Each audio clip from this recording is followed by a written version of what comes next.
Esse é o gráfico da Vale L50. Aqui é o momento da abertura. A gente configurou o gráfico com uma média de 9 exponencial, que é essa marrom, e uma média exponencial de 40 período, que é essa verde.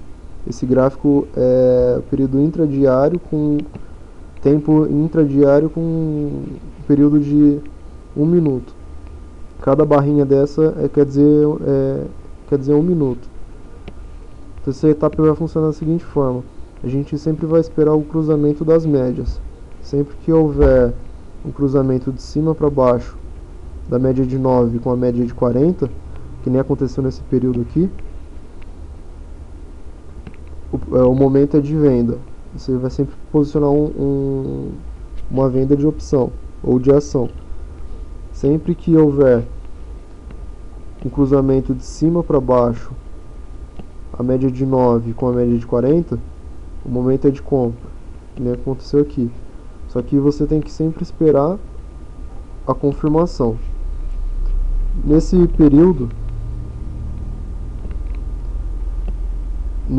aqui, nessa barrinha, ele estava cruzando a média de 9 com a média de 40. Então a gente tem que esperar a confirmação que foi nesse candle aqui. Fechamento e abertura no mesmo preço, na mesma faixa de preço. Independente da formação do candle, deve comprar um preço que você achar melhor, ou no topo desse candle da máxima, que foi 86 centavos, ou então na mínima, que foi 85. Como a gente está usando um gráfico de 1 minuto, a diferença de preço não é tão grande. Então deve comprar aqui em torno de 85 e deixar o trade evoluindo, né? Sempre vender quando os candles descolarem da média de 9, que nem aconteceu aqui. Aconteceu um momento de euforia, descolou, fez um período de acumulação, pode posicionar a venda, independente do preço. Então, se pegar uma média aqui de preço, você teria que vender a 97 centavos, ou então 96, na pior das hipóteses.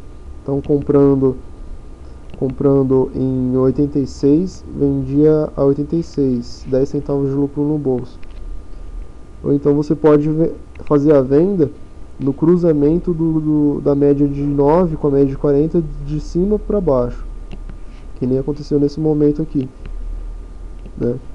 Os candles vinham fazendo topos e fundos descendentes, fazendo com que a média de 9 cruzasse a média de 40 de cima para baixo, sempre esperando a confirmação. O problema de você sair de um trade esperando o cruzamento da média de cima para baixo é a relação do preço. O preço vai cair bastante. Pode acontecer o mesmo que aconteceu no caso da posição comprada aqui, né, que descolou da média de 9. Os candles podem também descolar da média de 9 numa tendência de baixa e você encerrar ou no lucro ou num prejuízo. Então, o melhor a fazer é encerrar o trade no descolamento da média de 9.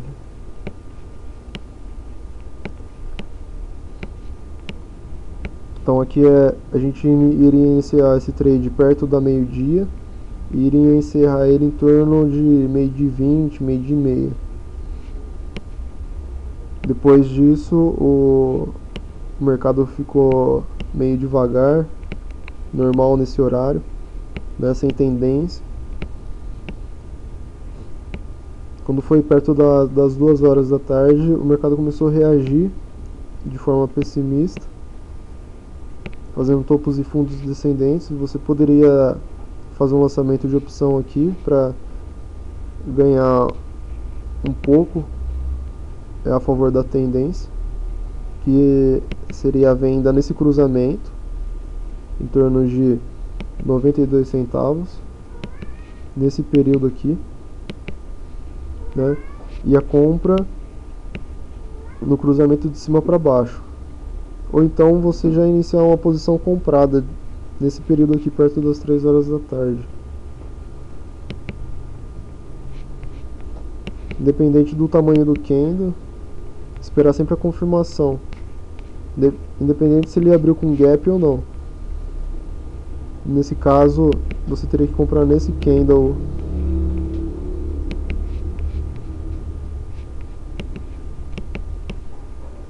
Nesse candle, né?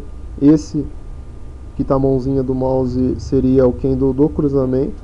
Então você teria que esperar ele terminar de ser preenchido, de ser formulado. Assim que abrir esse, iniciar uma posição de compra e deixar o gráfico evoluir. Acontecendo o descolamento novamente da média de 9, você vende. Que nem aconteceu aqui, os candles afastaram muito da média de 9, por isso que eu falo que é descolamento, né? Então aqui você teria comprado em torno de 92 centavos e vendido mais ou menos em torno de 7 centavos de lucro, mais 10 centavos na posição comprada anterior, no início do pregão. Então, só com esse setup já dá para você ter uma noção, simplificar a forma de tomada de decisão na compra ou na venda.